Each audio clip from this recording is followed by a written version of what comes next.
Welcome back, ladies and gentlemen. We're still ahead on LTV International and in our today's edition of Voices of the Continent. And to shed more light on the recent situation now in Sudan, we're most delighted to be joined over the phone by our prominent guest, Ambassador Sou'ad Shalaby, former Assistant Foreign Minister and responsible for the African affairs. Good afternoon, Your Excellency, Ambassador Sou'ad. Good afternoon. Good afternoon. Well, talking about the interior deteriorating situation in Sudan, let's first start with the rejection of the General Burhan's proposed dialogue or national dialogue by the Sudanese political forces. This raised actually many questions concerning the prospects for political settlements to the internal conflict. How do you find this? Of course, as we all know, that the ongoing war between the Sudanese armed forces and the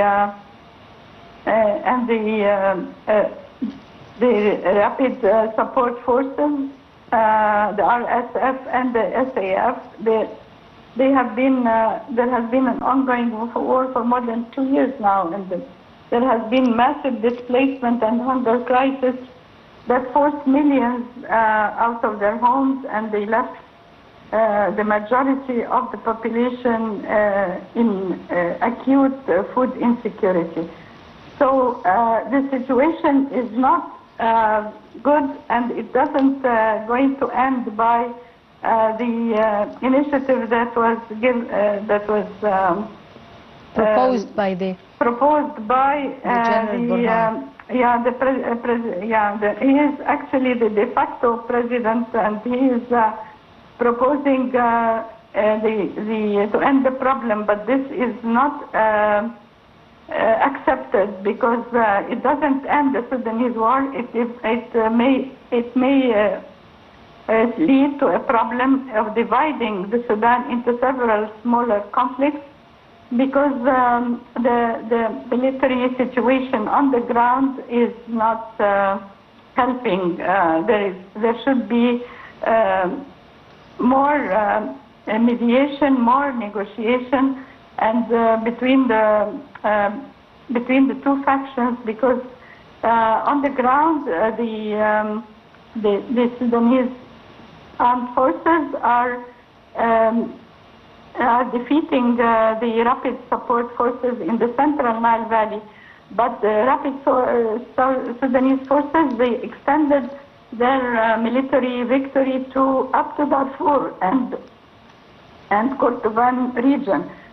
So this is supposed to be a military victory, but on the other hand, the Burhan initiative is not taking into consideration this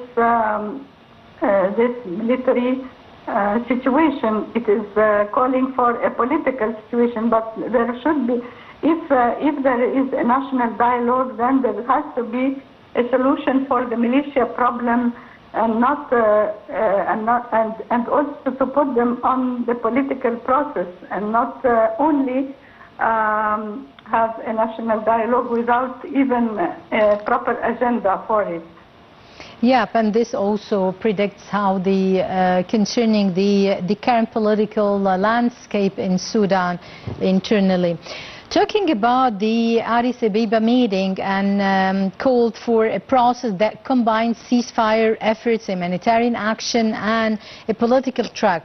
How important is this approach to creating conditions for a sustainable peace for the Sudanese instead of getting them into more weak frictions? Well, it is important to, of course, to strengthen the peace efforts and to have more initiatives for peaceful negotiations. But the peace talks that were led by regional groups like the IGAD and the United States and Saudi Arabia have failed during the last ceasefires, and there was a paralyzed diplomacy, sort of, and that is why that explains that there are competing interests in the region, And even if there are initiatives for peace talks or peace process, there has to be there has to stop the external interference in the supply of weapons, in the funding of the operations by the trading resources of gold, and actually both the RSF and the SAF are receiving external regional backing, and that is what is making this situation difficult to solve, and there is little incentive to negotiate. Yeah, concerning negotiation and bringing the Sudanese political forces with different positions and different political perspectives into one inclusive political process. Egypt is actually exerting great efforts in bringing all the Sudanese factions together, bringing them together into one negotiating table to gather themselves and to be united again. How, I mean, what's your take on this? Yes, of course, Egypt's position, of course, is backing the Sudanese armed forces that is led by the General Burhan, Abdel Fattah Burhan, but the thing is that Egypt views Sudan as a long-term national security, because we share borders and we have historical ties and we have vital water interests in the Nile. So Egypt actually is trying to negotiate or to mediate a stable, conventional Sudanese state, whether it is military or political, but they want one Sudan they don't want to fracture Sudan into different regions. And the position of Egypt is to have regional security. And of course, as you know, Egypt received 1.5 million Sudanese nationals since the war began. Of course, all of us, we know this, and we are, yes, of course, we are living with them. There's a pressure on Egypt's infrastructure and economy. But still, Egypt continues to repeating the calls for universal humanitarian truce and a complete ceasefire between the two factions. Yeah. Also talking about the role can regional organizations, particularly the AU or the African Union and Arab League, can play in supporting a unified Sudanese peace process? Yes, but the problem again is internally. The interference actually of the external forces, because as we all know that Egypt alone cannot mediate alone. It has to include all the Quad, which is the Saudi Arabia, UAE, and the US, to end the conflict. There has to be agreement between all the four mediators, and also the United Nations have failed to find a solution. There was a UN Security Council meetings, several meetings that remained divided with disagreements among major powers. This in itself limits the ability to enforce accountability, or to deploy strong protective measures, or to reach a political process, peace process. And the humanitarian aid rests very, very meager to help with the thousands and thousands of refugees and displaced people.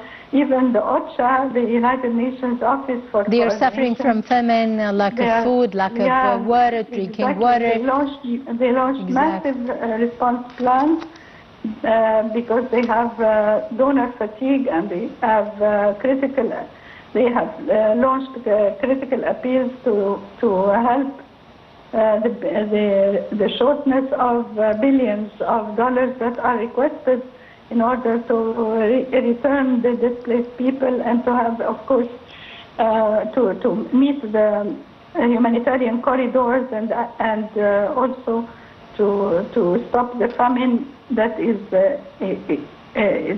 extending to all those camps that are full of displaced people who are dying by the thousands. Yeah, I'd like to ask you concerning the most realistic pathway, I mean, towards a comprehensive Sudanese political settlement, and that could bring all them together and to pave the way for a sustainable peace and to ending the conflict as well. Well, of course, Egypt has to be the mastermind. Egypt has asked for, opposes the breaking up of Sudan, and Egypt has called for immediate ceasefire. If Egypt's call is not respected, who else would be? Like South Sudan is suffering, Chad is suffering. These are the regional borders of Sudan. So who is going to stop the war except if the two factions decide that they have the political will to stop this war and to have the priority of the Sudanese population, the Sudanese people have to... Yes, of course, they must put ahead the interest of the Sudanese nation and of Sudan. Ambassador Sou'ad Shalaby, former Assistant Foreign Minister, many thanks for your insights and for being with us. Thank you. And well, ladies and gentlemen, by this we come to the end of our today's edition of Voices of the Continent. Many thanks for watching, and from myself, Hanan Al-Khoury.